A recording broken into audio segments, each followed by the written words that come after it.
Hello and welcome to Superman on the PlayStation 1. I'm recording using... I see that DuckStation can include it. Yes, I'm recording it using DuckStation. Yes, the PlayStation intro! That's one thing I was missing in the other PlayStation emulators. They never included this. Well, actually they do. They do. You just have to get the BIOS separately, though. Oh, did you do that for this one, or just yes, DuckStation I did. just come with that? No, I did. I did get it on my own. You have to get it separately because emulator makers can't give you the BIOS because it's illegal. Because it's illegal to destroy the console BIOS. You have Blue to. Sky Software. Yes, this is developed by Blue Sky Software, who me, Teo, and Dwayne will remember as the developers of that Jurassic Park Genesis game we did a few years back. Maybe one day I'll record that one again as well. They also made the Little Mermaid, the Little Mermaid Mega Drive game, and they also made the Vector Man games. So they were a very prominent and respected developer in the Genesis days. So let's see if they can do better. For this game, Titus only published it. The actual developer was Blue Sky. And yes, as you can, it still has the Superman 64 music, but yeah, this intro is definitely a lot better. Hey, speaking of Titus and Blue Sky, it certainly eases up the player into understanding what to expect from this. I'm guessing this is supposed to actually be in the real world. That's the thing, Jova. That's the thing, Jova. There's no actual story, the introduction to explain what the context is. I'm guessing you're supposed to read the manual. But again, remember the game was never released. So I'm surprised you considering this is on a disc. Actual robots. I'm surprised you considering this game is on disc. I'm surprised they didn't just use the Superman animated series theme over the intro. Oh, that was it. Okay. Yes. Maybe it was meant to be a placeholder, but they never got around to putting it in. I don't know. Maybe. All right, so let's look at the options. Okay. As usual, what I do with DuckStation, I'm playing the game in 1080p, so the graphics will look a lot better than they do on the real hardware. The difficulty setting was already there, but. Gonna get the volume a bit more on, vibration off, and difficulty. Let's put it on easy, just to make things a bit, because while the game is much better than the X64 version, it still carries a lot of the same problems. Yes, like people have said, it's much better than the Nintendo 64 game, but being much better than the Nintendo 64 game is not a hard task to accomplish. Now, if I understand correctly, this entire game... Garage, rescue the hostages and save Lois. Intro title cards. Oh yeah, this game looks like it was made by actual human beings too. Which is funny because this game is technically the offshoot of the original. Whoa! We activated random. Unlike Titus, Blue Sky was actually at the very least somewhat comfortable, even though I still don't particularly care much for this game. Okay, so here's the first thing. It even has an over-the-shoulder type camera that we would see. So yeah, a lot of people like to credit Resident Evil 4 for creating this camera, but guess what? I was shocked to learn that this game kind of did it first. I mean, it never got released. I mean, it never came out, so I guess it doesn't count, but still, it was interesting. Oh, look, the X-ray vision works! And guess what? The powers are infinite. You can use your powers as much as you want. Also, kryptonite barriers. So, yeah. I mean, I've seen worse. Even a charge move. That's your super speed. That's your super speed, too. Okay. And yeah, the animation for the heat vision looks a lot better. Oh yeah. The problem is, yeah, this is how they did it in terms of difficulty. Every time Superman gets hit, he flinches and gets into this period where you have to allow the thing to cool down and not get hit for a while before you can use your powers again. Which, admittedly, is a much better way to deal with the... It's an interesting mechanic because it represents kryptonite blocking Superman's power, and you have to wait until yeah, that's because that's the thing too. The bullets are green. Considering all the kryptonite shit. A nice punch effect. Yeah, considering all the kryptonite shit in this game too, I'm guessing we're supposed to assume that the green bullets they shoot are kryptonite bullets. Oh, so that's what I was assuming in the first place anyway. Yeah. So, you can also do, like skid to the right or to the left. And yeah, don't touch those because kryptonite. So yeah, you don't really actually have a health bar. Instead, you just get incapacitated. Well, technically you do. There's that health bar that we saw earlier there. But it only goes down when you're incapacitated. Power-wise, I mean. The flight also works exactly like in the SCWRM game, but it works a lot, but it controls a lot better. So, here's... You can freeze and break. Yes.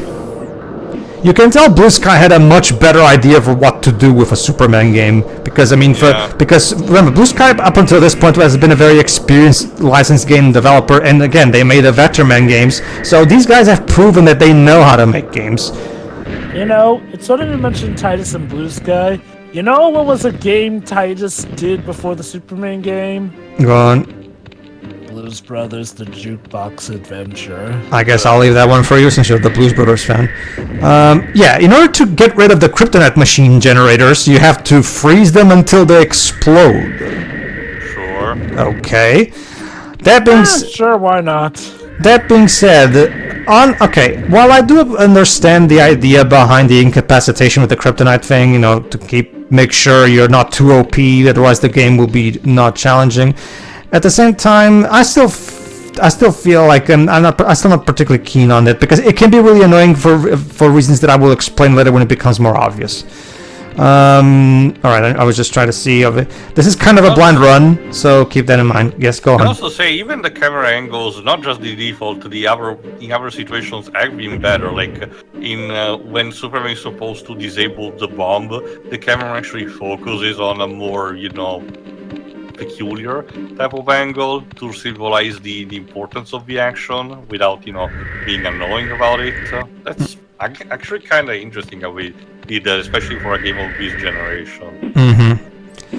This game was actually almost ready for release, but it gave it a product code and everything. Yeah, however, it got cancelled because the titles lost the license to Superman, so yeah. Damn. And WB kind of wanted nothing to do with the game at that point, so... Yeah, not to that being said, I'm not particularly sad about it, because from what little I've played this one, I'm not particularly sold on this one either. It's a much better game, of course, but again, being much better than that game is not really something worth of praise. I've not seen anything egregiously bad about it. There's nothing about this game. It's not it's not so much that there's anything super egregious about it. It's more so that the game, I don't find the game particularly all that fun still, because it still boils down to a lot of the same save the hostages type stuff. And there's a lot of back and forth, as you're going about to see, just like in the 64 game. So you can tell at the very least that there was some shared ideas in both games, even though the execution is very different in both games. Yeah, like how everything explodes. Yeah, see, the cars even explode when you throw them. Yeah. You can even pick up the car, like in the first issue. Like. Well, to be fair, you could also pick up cars in the 64 game. No, what I mean is that the car model and color seems to be intentionally resembling that. There you go. I also would say that these robots feels much better in terms of enemy, design and representation than the N64 one had. I'm not entirely Shadows were Superman's greatest foes, according to what the comics. I'm not entirely certain what the cars do. They don't seem to actually destroy these things. Oh god, this part. Okay. Them against enemies. I guess. Okay, okay. Here's the thing. Every time you're about to rescue hostages, the hostages will constantly say, "Help, Superman! Help, Superman!" and they will not shut the fuck up. Oh, so it's like in Shadow of Apocalypse. Again, so there you go, Teo. That's where this thing originated from, apparently. Hooray. Okay. Dude, I don't hear them yelling, "Help, Superman!" You'll hear it in a moment or later. I'm just preparing you guys. We're actually not close to her yet, I think.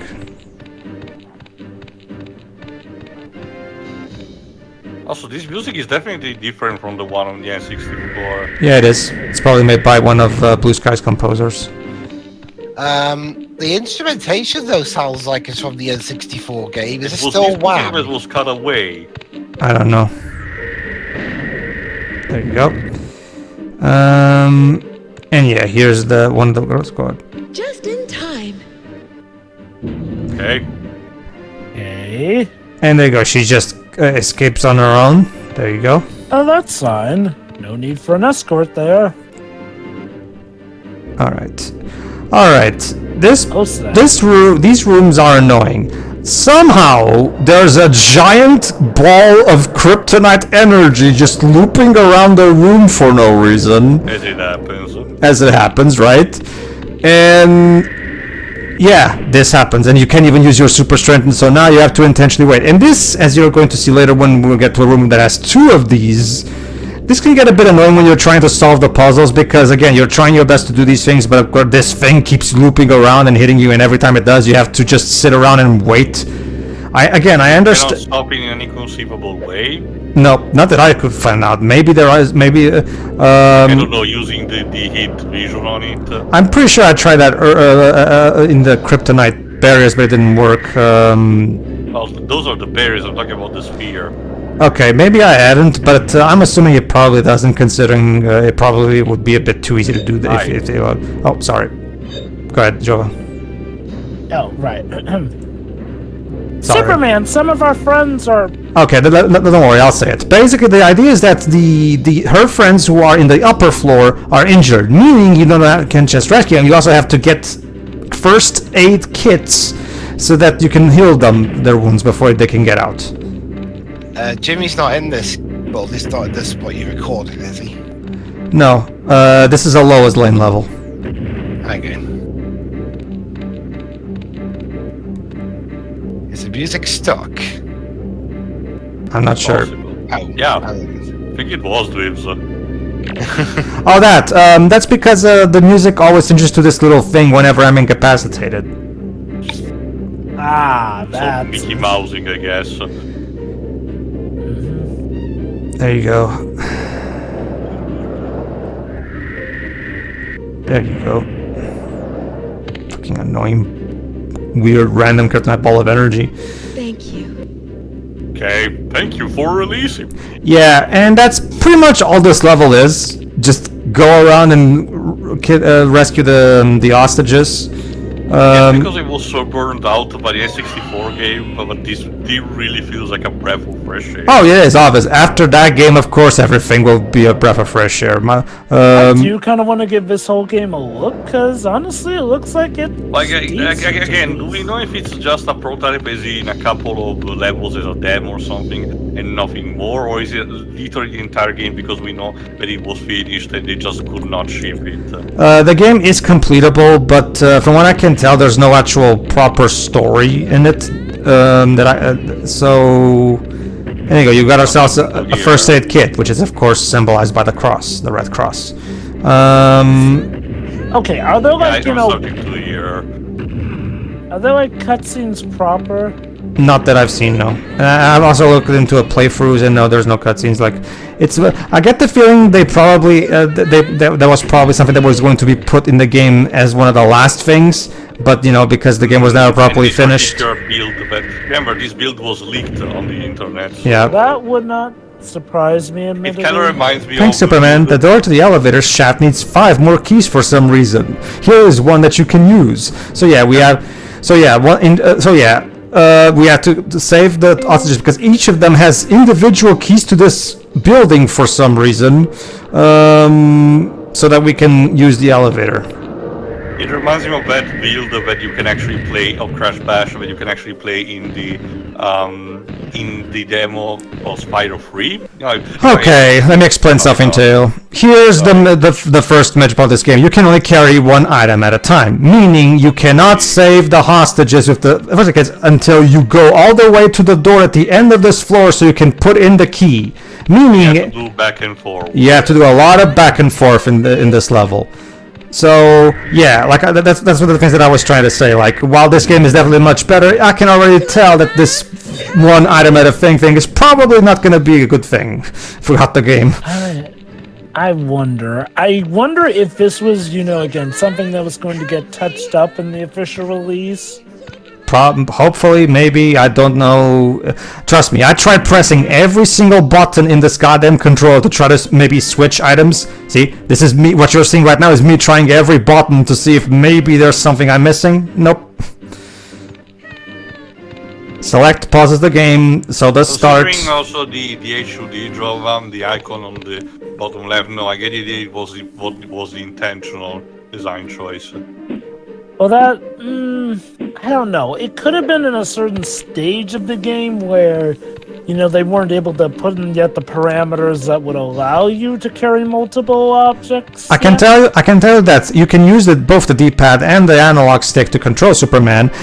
All 4 shoulder buttons have their own unique functions, so I don't even know where they would even map the level the item selection to which in the controller, considering all the buttons are being used already. So I don't even know where they would. I guess it would be on the pause screen, maybe. Possibly. They could have also gone for a button combination as well. I guess. Alright, let's blow this shit up. And there's another one, but again, we need the first aid kit. Why can't Superman just pick them up and take them to the nearby ambulance?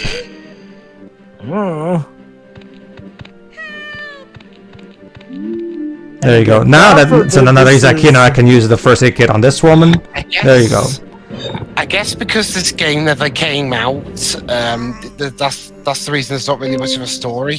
I guess. Anyway, they're gonna put the other key there. There you go. I could see story being like one of the last things added to a game. Mm-hmm.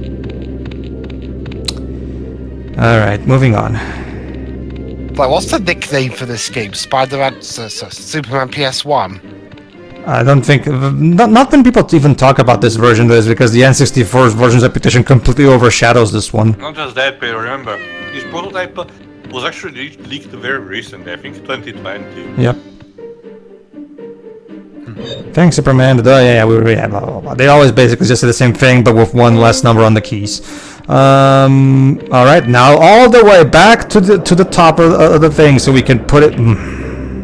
I will say this, at the very least, when Superman flies, he doesn't flap his arms with his ears. Good as for small favors, I guess. Alright. Yeah, no, the flying does look better in this game. Oh, it is. The game also controls much better. I have yet to understand what exactly these things are, but... and who put them there. Balls of radiation. The wise words of Piccolo, the balls are inert. Alright, and now we need to once again go back, get another first aid kit that is just a cross. Alright. Pedro, we cannot show that. Sure. And here we are. And now one more key. So now we have to go all the way back up. There you go. Yeah, I'm gonna have to be honest, I kind of find this level a bit boring, to be honest with you. Again, it controls well, and mechanically it's much more sound, but the actual way the level is designed, not a fan, personally. It does a bit too much back and forth. They're not really doing anything interesting or exciting. You're just kind of, So where's that damn last key? Well, I guess we'll have to find it. Because if I counted properly, I think you got all the hostages nearby. Let's see. And no one is screaming anymore. Well, let me see if there's any key cards under the cars, like in the N64 game. No, apparently they're always stuck, inside the car, like under the thing on top of the steering wheel. For some reason, we keep hiding them there and forgetting where we found in movies. Fuck.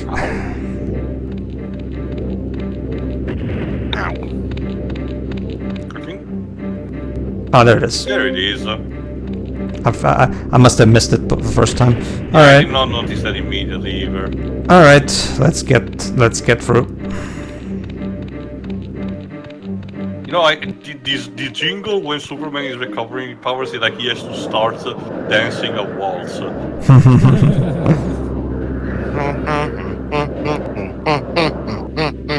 Yeah, it's. I kind of. I don't really like that jingle. It's kind of annoying, honestly. It's kind of like how in Luigi's Mansion 3, every time you're close to dying, the game has decided. God, no! Hello. 2 of them. Jesus Christ. This is getting out of hand. Think of it like an obstacle course. Or a puzzle design, I guess. There you go. I am hurt. Please bring me a first aid kit. Don't bring me to an ambulance or anything. Just go get a first aid kit. But we're in the. Is this still the? I'm sorry, lady, but the kid is over there, and over there needs to take care of its own problems. Is this still the virtual world? We don't know. We don't know, Dubs. That's the thing. This game has no story, as far as I can tell. If it's supposed to be based on the feature that was also for the N64 version, it seems to be assumed that originally it was supposed to be still set in the real Metropolis. And given that we're fighting robots instead of the dark shadows, Even Brainiac robots were more based on animals rather than actually be humanoid like these ones. Sorry. Fuck. And they did not really particularly carry the kryptonite guns. Basically. Alright, let's get in here. Yeah, when someone's just screaming help, it just sounds like more of a cat screaming.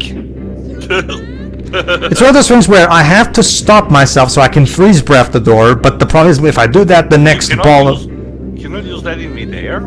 You can use it in midair, but you have to stop your movement, Teo. You have to stand still. And in order to be able to freeze the door, you have to be right in front of it, meaning you're in a position where you can get hit by those things. No, that's what I was thinking. Like you cannot even be above, just above enough so the balls cannot hit you. No, you cannot, because Superman only throws the first breath forward. You can't shoot it diagonally down or anything like that. You just have to, again, you can tell they're still working on the same basic formula of the 64 game. Remember how Superman in the 64 game only throws his hit vision forward. Same thing with the freeze breath, right? Same thing here. So there are still some remnants of the 64 game in this game. Thanks, Superman. Pick up the key so you can open the door to find Lois. of course, Lois is the final boss. That's the Finjo, but there's no boss in this level. Of course. There she is. That's supposed to be I Lois. see, so she wears red in this version. Go ahead, Jova. Superman, let's get out of here. And talking to Lois somehow opens the exit door. Okay. Also, Oh, God, that looks Lois, what happened to your face? also Blue Sky. That looks nothing like Lois in the animated series. Like literally nothing. N64 game got her appearance right, ideally. Yeah, I don't know what the hell happened there. Thing is, the opening CGI for this game got her look right too. Was it the Superman animated series where they got in the pilot episode Lois literally looking at footage of Superman and saying "nice ass"? Yep. Yes. That's hilarious. I love that. I love Paul Dini. He was able to get in some very adult stuff in the shows. Yep. What are you talking about, Teo? She was thinking about the S in his suit. I don't know what you're thinking about. That kind of reminds me. I'll wait until the actual footage is over. Is it going to be a? What's the game over screen in this game look like? Does it still say Lex wins? It says game over, and you hear the Lex going ha ha ha, and this time it actually sounds like Clancy Brown. The defeat animations on enemies looks better Kryptonite too. crystals, of course. There you go. Okay, so here's the thing. You don't actually exit normally. Why should you exit? Oh, Instead, yeah. Teo, this is something that, again, my guess is this is one of those games where you can tell the developers were counting on players to read the instruction manual. You actually, guess what, Teo? Unlike the 64 game, you can pick up Lois and carry her. But thing is, I didn't know that going in, When so... she mentioned "let's get out of here," she meant it. She meant it. At this point, I was so fixated on how the 64 game worked. I didn't even think of that option. By that same token, you couldn't pick the actual hostages NPCs and bring them to the. Well, that's because they escaped already. Yeah. Even before they did, the idea with them is that they're too hurt, essentially, and you know. Yeah, I remember. See, up until this point here, we've been helping the civilians by giving them first aid kits, and they just escape on their own. So, silly me, I was expecting Lois to also escape on her own. I'm wondering if the story, if it had been included, would have explained this. There we go. There you go. Hey, the iconic pose. And there you go. Oh, and that's it? That's it. Oh, sorry. Oh, I forgot about this. and it's in common sense. Basically, guys, if you allow Lois to get hit by that kryptonite thingy, she dies and you have to start again. And this is where I rage quit. I'm just, you know what? I don't want to do this anymore. I think what gets me of that is the fact that not only it's in comic sense, but it's not even the same font. The game over and the try again in two completely different fonts, and one of them is comic sense. So, brilliant. So you managed to get through the whole N64 game, but you rage quit after one part of the PS1 It's version. because at this point I was a bit tired. Don't worry, I'm putting a pin on this for now. Eventually, maybe I'll get around to it. But right now, I'm just not feeling it. I'm not feeling the game. Like that bit where Lois just automatically dies just because, like, how? I don't know. Like maybe some other time. Now I just want to take a break from Superman. I just. Again, Pedro, how about Aquaman battle for well, how about this? How about this? It took us 4 fucking years to finally finish Life is Strange 1. So, I guess this is just the squirm way. I guess. The thing you said earlier, I'm taking a break from Superman. Didn't Lois say that in a comic at one point, or am I getting confused? No, Dweebs, that were the executives at DC when they decided to make the New 52 and say Superman and Lois should not be in a relationship. Let's put him in a relationship with Wonder Woman. That has never been done before. It's not right, Frank Miller. Shouldn't Lois be somewhat okay with that kryptonite ball? I mean, I get the kryptonite is radioactive, but it really depends on the offer, but generally, a lot of times kryptonite can still be harmful also to humans in some capacity. It's still radioactive rock when you get down to it. Sure. My problem is that she literally dies instantly. Like, well, given him, it was probably one of those potent kryptonite blasts that can kill her. So, no, I could see that being a legit danger. Also, small trivia before we're off. I forgot if it's in Man of Steel or BBS because I never mentioned it when we commented on those movies. There's a scene where Lois is supposed to talk about the S of the costume, and it represents hope. Yeah, that's Man of Steel. And if I recall correctly, there's this whole spiel about how she talks about the meaning of the term hope. The problem is that in my country's language, the term of hope is literally translated with a word which starts with S. So when she says the name of, she does the whole spiel, it comes off very redundant because the S of Superman can stand for that for obvious reasons. Well, okay. I haven't seen the Italian version, the Italian dub, but here's how I'm guessing it could be solved. Instead, you change the dialogue so that, what's the S stand for? For hope, and that's it. They just say that, like, because S for. That's an entire scene in live action that has to be dubbed over, Pedro. I guess. I mean, but whatever. That was just minor trivia because God who knows if we ever get back to the origins of the Snyderverse. But anyway, that's it for the PS1 version. For now, it's maybe we'll get back to this. We'll see how things go. Like for now, I just want to do something else because by this point I was just tuckered out of Superman. But I still wanted to give a little taste of what the PS1 version is like. All right, see you, everybody.